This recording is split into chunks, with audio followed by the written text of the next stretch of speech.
Hello there, my name is Amy Abbott, and I would like to welcome you to this session on gender neutrality in the music room. Before we begin, let's go over some norms for the session. First, these discussions may have the potential to make individuals feel uncomfortable. That's okay, let's be respectful of each other. Please ask questions on the session page in the poll tab. There will be 5 main areas of topics covered in this session, with the most focus being on the first and the fourth sessions. There are also notes that you can download in the Files tab. The presenter, me, is not an expert on this topic, but I'm striving to learn as much as I can about the content as possible. As with all teaching, the focus should be centered on our learners and providing for them the most optimal learning environment and experience as possible. Next, please don't hate me for the next slide and don't leave. It will only last 2 minutes, I promise.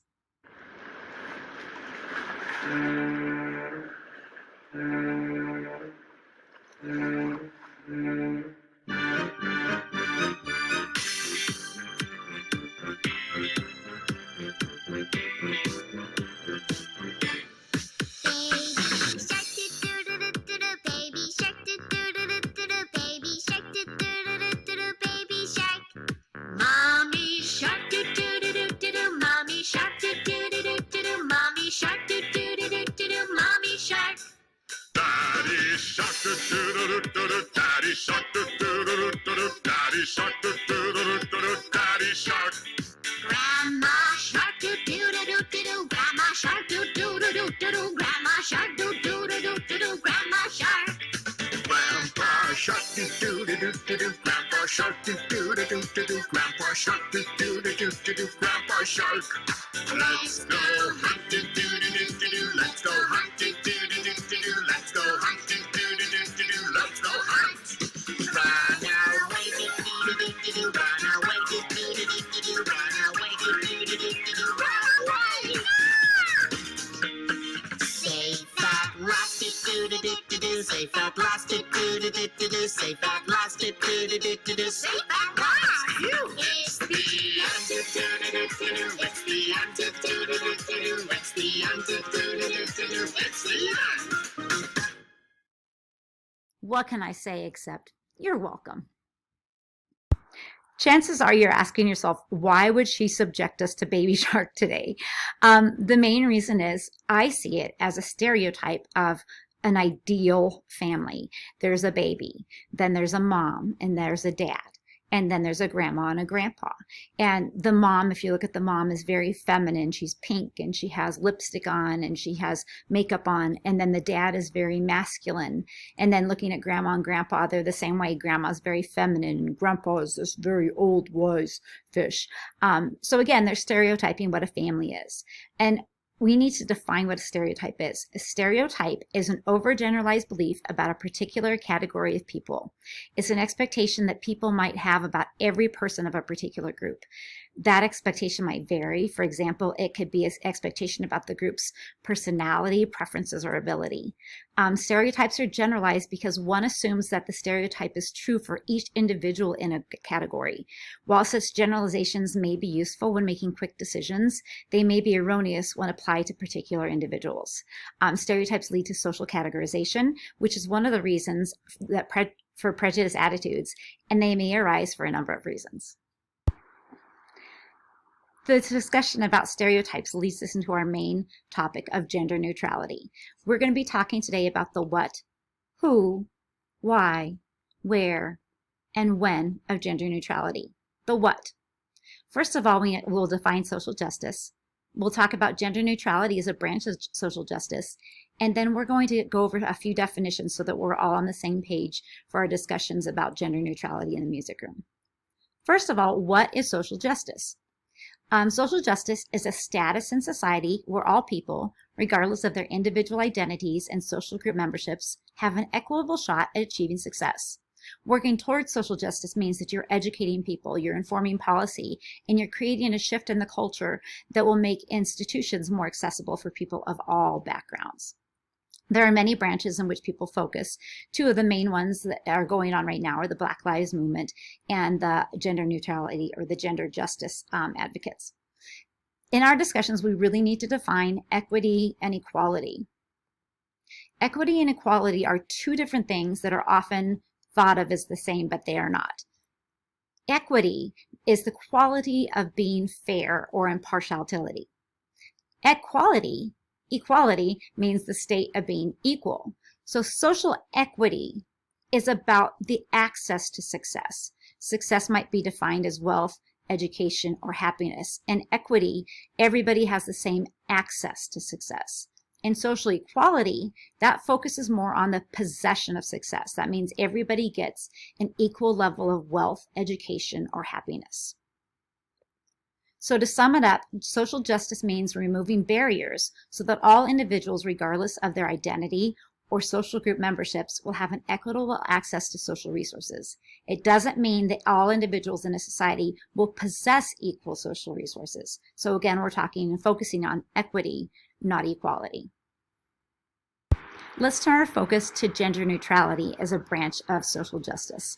Gender neutrality, or the gender neutral movement, is the idea that policies, language, and other social institutions should avoid distinguishing roles according to a person's sex or gender, in order to avoid discrimination arising from an impression that one gender is more suited for a social role than another.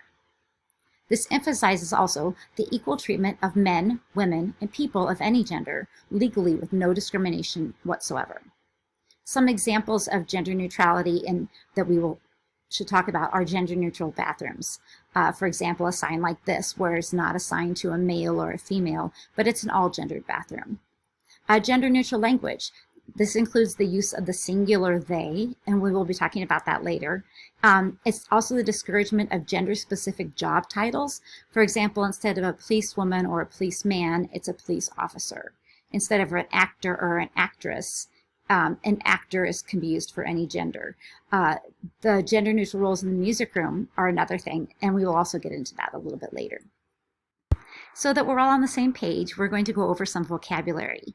The things that I am not going to define are the LGBTQIA definitions. Those are in your notes. That stands for lesbian, gay, bisexual, transgender, queer, questioning, agender or an ally, and asexual. And if I was to define myself on this spectrum, I would identify myself as an ally. I would also identify myself with the terms heterosexual, cisgendered female, and I use the pronouns she, her, and hers. Let's go over some definitions. The first is gender binary. This is the idea that there are only two genders. There's only male or female or man or woman. There's absolutely no gray area. It's an either or. The next is non-binary, which is the opposite. And this is just one term to use individuals who may experience a gender identity that is neither exclusively male or exclusively female, or is beyond or in between both genders. Non-binary individuals may identify as gender fluid, agender, which is without gender, third gender, or something else entirely. Cisgender, this describes someone who feels comfortable with their gender identity and expression that is assigned to them based on their physical sex. Pangender is a person whose gender identity is comprised of all or many gender expressions. Gender dysphoria is a term that describes the sense of unease that a person may have because of a mismatch between their biological sex and their gender identity. This sense of unease or dissatisfaction may be so intense that it can lead to depression and anxiety and have a harmful impact on daily life. We're going to take a quick look at the gender-read person. This is a really great way to look at gender based on identity versus attraction versus sex versus expression. Let's talk first about expression. Expression is the way someone dresses or wears their hair or has piercings or other things or whatever. And it's on a spectrum. So if you notice that underneath gender expression that just popped up here, there's a X'd out 0, and it has an arrow that gets darker as it goes towards femininity. And there's the same thing with the X out 0, and it goes darker towards masculinity. This is the idea that people can have a gender fluidity in the way they express themselves. The sex or the anatomical sex, this is the amount of femaleness or the maleness, and is based strictly on the anatomy. Then you have attraction, and this could be sexual attraction or romantic attraction. And again, it's got that spectrum where it has the 0 that's X'd out, and it gets darker with an attraction towards women or towards feminine or female people. But there's also the spectrum of the X'd out 0 with the darkness towards an attraction towards men or masculine or male people. The one that we are going to be focusing on today is the gender identity, and this is the way somebody identifies themselves, again, on a spectrum from 0 to however dark it gets, towards womanness and in towards manliness. Let's change our focus now to the who of gender neutrality. Research shows that children start to identify with gender between the ages of 3 and 5. Other research also notes that between the ages of 3 months and a year, children start to show preference for gender-specific toys, even if they're exposed to gender-neutral toys. Also, if you're looking at play and the play development of our children, between the ages of 3 and 4, you're going to see a lot of play that is same-sex peers. So if I was to walk down to my preschool room, chances are I'm going to see little girls playing with little girls and little boys playing with little boys. Again, this is a stereotype and overgeneralization because it doesn't apply to all children. My daughter's one of them. Her best friends were always boys. Children are also exposed to subtle and not so subtle gender roles from family, school, community, church, etc. For example, a stereotype, if you were to turn on the TV, typically a children's show is going to have a mom and a dad and a family. There are some shows that are changing that, which is awesome to see. But again, the overgeneralization of a family is moms and dads, and that's what our children see on TV. If you look at the majority of adults that they're exposed to at school, chances are in an elementary school, mostly it's going to be female teachers and female staff. I can count on my hand, 5, the number of teachers and my principal and my one of our paras. That's the amount of males in our building, pretty much, is 5. And so they're exposed to the fact that females should be elementary school teachers. If you look at the toys that students get, I remember pulling up to McDonald's when my kids were little, and I would say, I'd like 2 Happy Meals, and they would say, would you like the boy toy or would you like the girl toy? Again, I'd always say 2 boy toys because my daughter, again, being who she is, would never ever play with a doll. Students are exposed to gender stereotypes via commercials. So if you're looking at commercials, if you're looking at the ones that have the little girls playing with little dolls, that's very stereotypical. They do have some that are for gender neutrality as well, but typically it's going to be boys playing with their superhero G.I. Joe type things. They don't even have G.I. Joe anymore, I don't think. But trucks and all that, you're going to see little boys in those commercials. If you look at our stores, children go shopping with their parents and they go down the toy aisle, and you're going to notice that there's this pink aisle that has all the girls and the dolls and the cooking and all this stuff, and then you'll find another aisle that's darker and it has your Nerf dart guns and your trucks and your building things. So again, they're exposed to this expectation of what they should be meeting because of their gender. If you're a girl, you should like these pink things. If you're a boy, you should like these trucks. If you look at the back to school stuff, even there's notebooks for girls that are pink and have kittens, and there's notebooks for boys that are blue and have very masculine covers. They're exposed to it all the time. You look at party themes, that's another thing that is very stereotypical based on gender. This topic, personally, for me, has become very, it's a very special topic for me because I have a lot of students that have struggled with their gender identity. One specific student, when I met this student in 1st grade, was identified as a female and wore the cutest little dresses. And around the age of 3rd grade, about 3rd grade, this student all of a sudden had a really hard time coming to school, was not happy at school, was making any excuse to stay home. And in 4th grade, the behaviors got worse of just not wanting to be at school, not wanting to be around social peers. In 5th grade, this student was cast as Winthrop. We did Music Man and was cast as Winthrop. And it was through that role that this student found themselves. They couldn't figure out why they never fit. They never fit in their body. And the fact is that they identify as a male. And so this student now is so much happier. Thank goodness that this student also has a very understanding family that really supports and loves him. And so that's one of the reasons why this topic is near and dear to me for my students. The other things that other people that we're going to talk about briefly, really quickly for gender neutrality are our families. Our caregivers are not always heterosexual couples. They're not always parents that are married. They're not always parents. Sometimes they might be the grandparents that are raising, or it might be a foster home situation, and you never know what's going on at home with those gender roles and parents and who they are.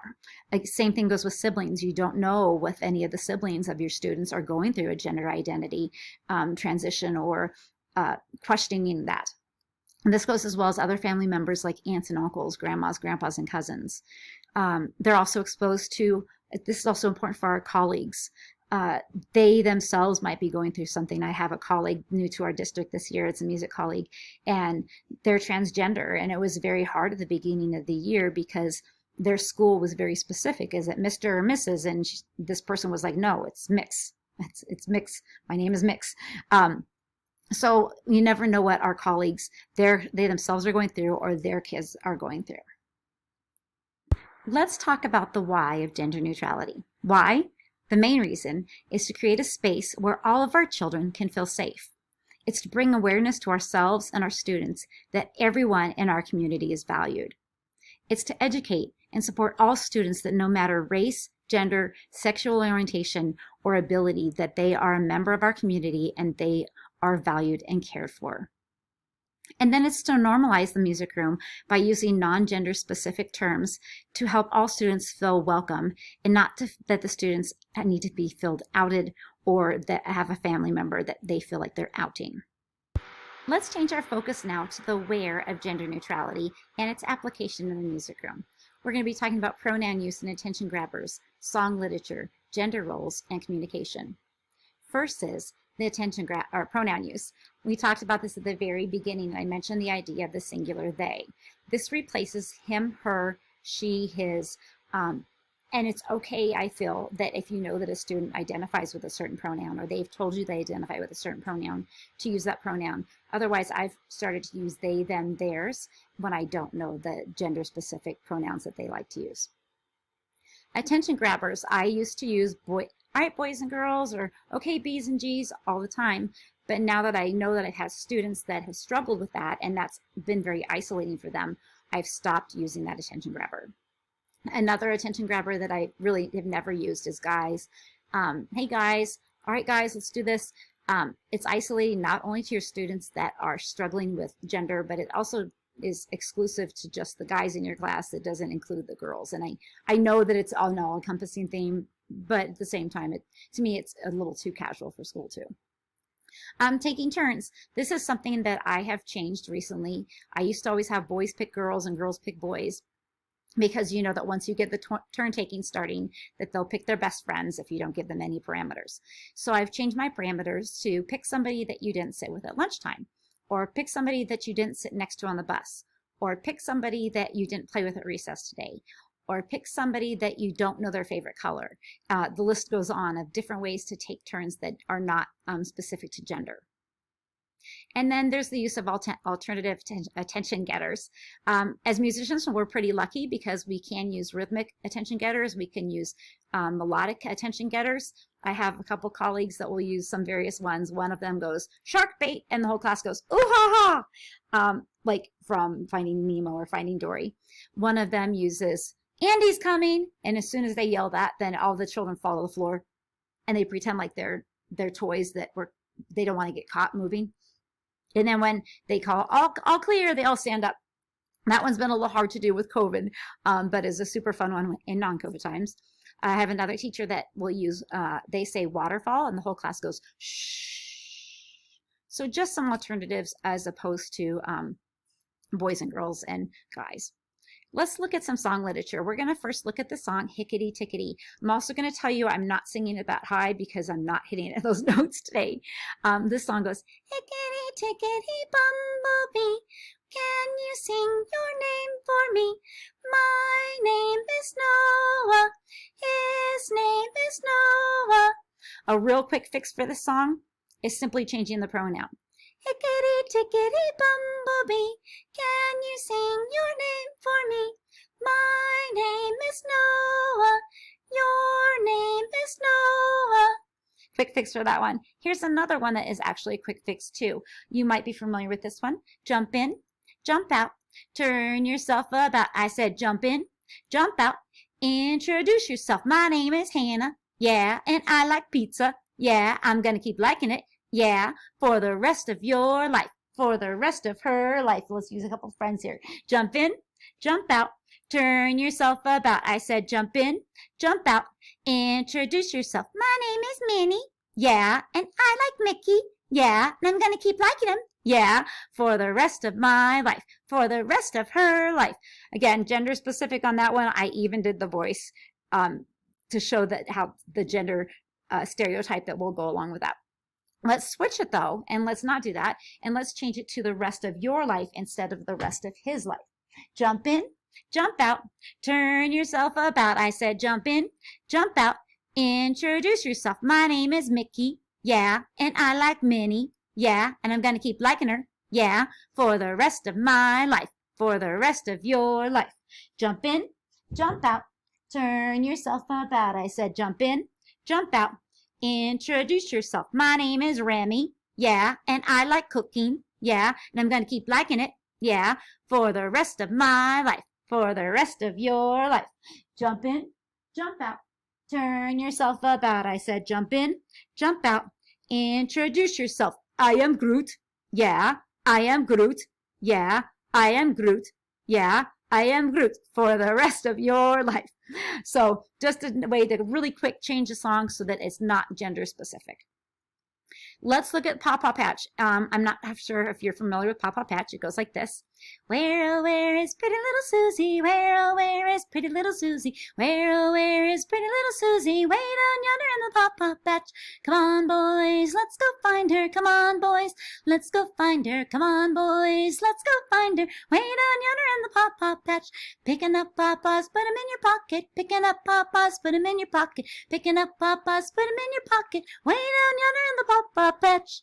Now, looking at this game, the dance formation is there's two lines. There's a boy line and a girl line. And on the very first verse, where, oh, where is pretty little Susie? The head girl, and this is going to go a little faster, goes all the way around the girl line and the boy line and ends up back in the original spot. On the second verse, come on, boys, let's go find her. The head girl does the same thing she just did, but the entire line of boys, the head boy follows, and the line of boys follow along with them.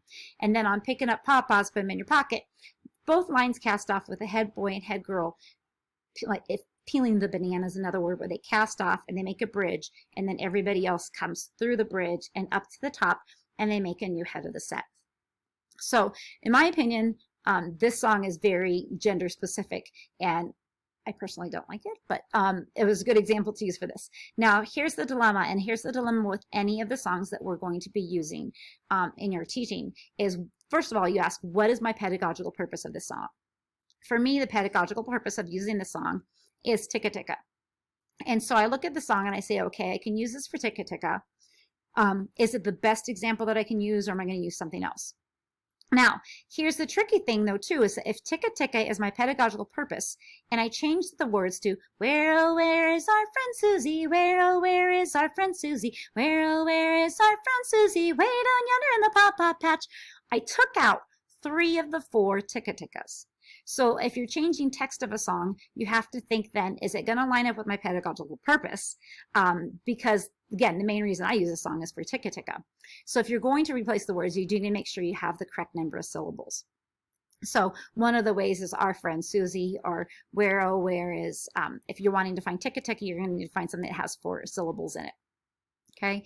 On the second verse, then, instead of come on, boys, let's go find her, you could do come on, team, let's go find her. Come on, class, let's go find her. Come on, friends, let's go find her. And using something besides boys or a gender-specific role. And again, no, I just realized that I sang it with the wrong pronoun. It'd be come on, team, let's go find them. Come on, boy team, let's go find them. And then you don't need to change verse 3 because it's the same. So that's one of the ways to change it. If you notice too, the columns are now green and orange, which means that they're non-gender specific columns. So that, again, by changing it to our friend, again, something else that might have a ticket in it, you can let any gender be in that role. So it could be where is our friend Remy, or where is our friend Mickey, or something like that. Grandma Grunts is another example. Grandma Grunts said a curious thing. Boys can whistle, but girls must sing. That is what I heard her say. 'Twas no longer than yesterday. There is a version that goes, Grandma Grunts said a curious thing. Boys can whistle, but girls must sing. That is what I heard her say. 'Twas no longer than yesterday. Then again, with Grandma Grunts, I'm going to be looking at my pedagogical purpose. This song I could be using for Ray. I could also be using it for Tickety. Tee tee tee ticka ticka tee ta, tee tee ticka tee tee tee ta, tee tee tee tee tee tee ta, tee tee ticka tee tee tee ta, or do do mi do do so, do do mi re do, do do mi do do so, do do mi re do, to pedagogical purposes. But then again, it says there's the boys can whistle and the girls must sing. Then I will ask myself, am I going to change the text? Am I going to use the song, or am I not going to use the song? So those are questions that as a teacher, when you're looking at your song literature, you do need to make. Gender roles in singing games and play parties. Shake That Tree. This is going to be traditionally played. It can be either done as a square dance or as a circle dance, alternating boy, girl, boy, girl, boy, girl. Shake that tree, do-o-do-o, shake that tree, do-o-do, shake that tree, do-o-do-o, shake them Simmons down. And then you have circle right, circle left, boys to the center, girls to the center, round your corner, round your partner, promenade, swing your corner. So the two lines in this that are gender specific are boys to the center and girls to the center. So instead of having partners be defined as boys and girls, you could define them as numbers, A or B. You could define them as colors, like your school colors. Mine are red and white. You could use it if you have a sports team, like I could use the Broncos colors because I'm in Denver. We could use orange and blue, and I'm sorry if there's Cowboy fans out there. I apologize. Again, just different ways to take the gender out of it. But then there are times, like with this song, where I leave the gender in the song, but I change the way I teach the dance. So this one goes, I want to be a farmer, a farmer, a farmer. I want to be a farmer and by my lady stand with a pitchfork on my shoulder, my shoulder, my shoulder, with a pitchfork on my shoulder and a sickle in my hand. Bow, ladies, bow, gents, you know how. Swing that left hand lady round, all promenade, all promenade, all promenade. Swing that left hand lady round, all promenade. Now the directions here are written with gender specific roles. Ladies are at the right of the men. So I'm going to change it real quick, where it says assign right and left partners instead. I'm going to keep the text of the song the same. Now, when it says bow, ladies, bow, gents, you know how, that's just traditional for a square dance. And so I will talk about that tradition in square dancing with my students, but I don't make them be in boy-girl partners. And if everybody bows on the bows and everybody bows on the other part. So the idea is that on bow, ladies, bow, you're bowing to your partner. And then, gents, you know how, you're bowing to your corner. And then you swing with your corner. Swing that left-hand lady round, all promenade. Then you promenade with your corner. And then when you turn, you end up switching so that your corner is now your partner. And so you can get away with not having gender-specific roles in this. But what I do take away from this is the fact that it has to be boy or girl partners. Before we conclude, I'm going to leave you with a little bit of food for thought and some little tidbits to think about regarding communication with your families. First is, how are you going to address your audience with the changing in various family structures? How could you use the singular they and non-gender specific pronouns in your written and oral communications home? Concert dress, is there a way to make it non-gender specific as opposed to having dresses for girls and pants for boys? Emails, notes, and calls home, how can you make those as gender neutral as possible so that you're not making assumptions as to family structures or gender of your students. And then finally, communicate with your teachers. Your teachers know a lot about your family structures at home, and they will be able to help you know what the family structure looks like at home for your students. I would like to thank you so much for joining me for this session. It has been an honor to be here today, and I really hope that you can join me for the question and answer session, which will follow shortly.